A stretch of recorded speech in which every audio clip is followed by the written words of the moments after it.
All India BSNL pensioners welfare അസോസിയേഷന്റെ 12ാം ജില്ലാ സമ്മേളനം പെരുമ്പാവൂരിൽ സംഘടിപ്പിച്ചു. പെരുമ്പാവൂർ ഫാസ് ഓഡിറ്റോറിയത്തിലായിരുന്നു സമ്മേളനം.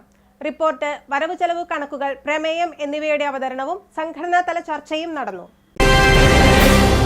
വിരമിച്ച BSNL ജീവനക്കാരുടെ ക്ഷേമത്തിനായി പ്രവർത്തിക്കുന്ന all India BSNL pensioners welfare അസോസിയേഷന്റെ 12ാം ജില്ലാ സമ്മേളനം പെരുമ്പാവൂരിൽ നടന്നു. ശനിയാഴ്ച രാവിലെ പെരുമ്പാവൂർ ഫാസ് ഓഡിറ്റോറിയത്തിലായിരുന്നു സമ്മേളനം. റിപ്പോർട്ട് അവതരണം, വരവ് ചെലവ് കണക്കുകൾ, പ്രമേയം എന്നിവയുടെ അവതരണവും സംഘടനാതല ചർച്ചയും സമ്മേളനത്തിന്റെ ഭാഗമായി ഉണ്ടായിരുന്നു. അസോസിയേഷൻ അഡ്വൈസർ PS രാമൻകുട്ടി സമ്മേളനം ഉദ്ഘാടനം ചെയ്തു. കേന്ദ്ര ഗവൺമെന്റ് സർവീസിന് വിരമിച്ചവരുടെ പെൻഷൻ പരിഷ്കരിച്ചു കൊടുത്തുവെങ്കിലും കേന്ദ്ര ഗവൺമെൻറ്റിൽ നിന്ന് പെൻഷൻ വാങ്ങുന്ന BSNL പെൻഷൻകാരുടെ പെൻഷൻ പരിഷ്കരിച്ചുണ്ടായിരുന്നില്ല. അതാണ് പ്രധാനമായും ഞങ്ങൾ ഉന്നയിച്ചത്. അത് ഞങ്ങൾക്ക് നേടിയെടുക്കാൻ കഴിഞ്ഞു.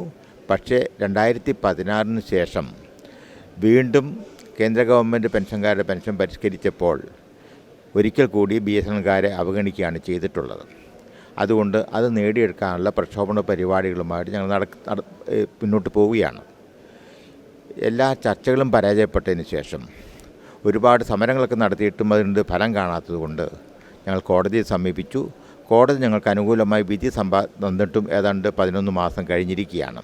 ആ വിധിയുടെ അടിസ്ഥാനത്തിൽ ഒരു ഓർഡർ ഇറക്കാൻ ഇന്നവരെ ടെലികമ്മ്യൂണിക്കേഷൻ ഡിപ്പാർട്ട്മെൻറ്റ് തയ്യാറായിട്ടില്ല. ടെലികമ്മ്യൂണിക്കേഷൻ ഡിപ്പാർട്ട്മെൻറ്റാണ് ഞങ്ങൾക്ക് പെൻഷൻ തരുന്നത്. അതുകൊണ്ട് ടെലികമ്മ്യൂണിക്കേഷൻ ഡിപ്പാർട്ട്മെൻറ്റാണ് പെൻഷൻ റിവൈസ് ചെയ്യേണ്ടത്. BSNL പെൻഷൻ തരുന്ന കാര്യത്തിൽ യാതൊരു പങ്കുമില്ല. അതുകൊണ്ട് BSNL സാമ്പത്തിക സ്ഥിതി മോശമായാലും മെച്ചപ്പെട്ടാലും ഞങ്ങളെ പെൻഷനെ ബാധിക്കുന്നൊരു പ്രശ്നവുമല്ല.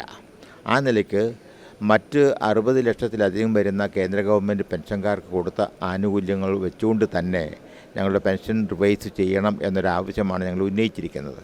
ആ രീതിയിലുള്ള പ്രവർത്തനങ്ങൾ നടത്തുന്നതിൻ്റെ ഭാഗമായിട്ട് ഒരുപാട് പ്രക്ഷോഭണം നടത്തിയിട്ടുണ്ട്. വയനാട് ദുരന്തത്തിൽ ദുരിതമനുഭവിക്കുന്നവർക്കായി 15 ദിവസത്തിനകം 45 ലക്ഷം രൂപ മുഖ്യമന്ത്രിയുടെ ദുരിതാശ്വാസ നിധിയിലേക്ക് സംഭാവന ചെയ്യാൻ കഴിഞ്ഞുവെന്ന് സമ്മേളനം വ്യക്തമാക്കി. 2020 ജനുവരിയിൽ VRS എടുത്ത 80,000 പേർക്ക് അഡ്ഹോക്ക് പെൻഷൻ നൽകാൻ അസോസിയേഷൻ ഇടപെട്ടതും മെഡിക്കൽ അലവൻസ് പുനഃസ്ഥാപിച്ചതും ഫാമിലി പെൻഷൻകാരെ മെഡിക്കൽ പദ്ധതിയിൽ ഉൾപ്പെടുത്താൻ കഴിഞ്ഞതും അസോസിയേഷന്റെ നേട്ടമായി യോഗം വിലയിരുത്തി. ജില്ലാ പ്രസിഡന്റ് KM ജോസഫ്, ജില്ലാ സെക്രട്ടറി KM പുഷ്കരൻ, ജില്ലാ അസിസ്റ്റന്റ് സെക്രട്ടറി PR വിജയൻ, സ്വാഗത സംഘം chairman CA Narayanan Nair, circle മഹിളാ committee chairperson AP Saraswathi, circle secretary TP George, ജില്ലാ treasurer KA Antony, circle organising secretary PKP Nair, AGS RN Padanair, സ്വാഗത സംഘം കൺവീനർ A കൃഷ്ണൻ, ജില്ലാ മഹിളാ committee chairperson Monica S മിഡുറോം, G അപരേഷ്, ON Gopalan, KA Augustine, MB Shaji, KV Joseph, CA Unnikrishnan തുടങ്ങിയവർ പങ്കെടുത്തു. നമ്മൾ 15ാമത്തെ വർഷം നമ്മൾ ആചരിച്ചിരിക്കുകയാണ്. 16ലേക്ക് കടന്നു. നമ്മുടെ ഈ സംഘടന ഇത്രയും കാലം പ്രവർത്തിച്ചതിൻ്റെ മെച്ചം നമുക്കറിയാം. പക്ഷേ അഖിലേന്ത്യാ യൂണിയൻ്റെ ഒരു തീരുമാനം നമ്മൾ നടപ്പിലാക്കേണ്ടതുണ്ട്.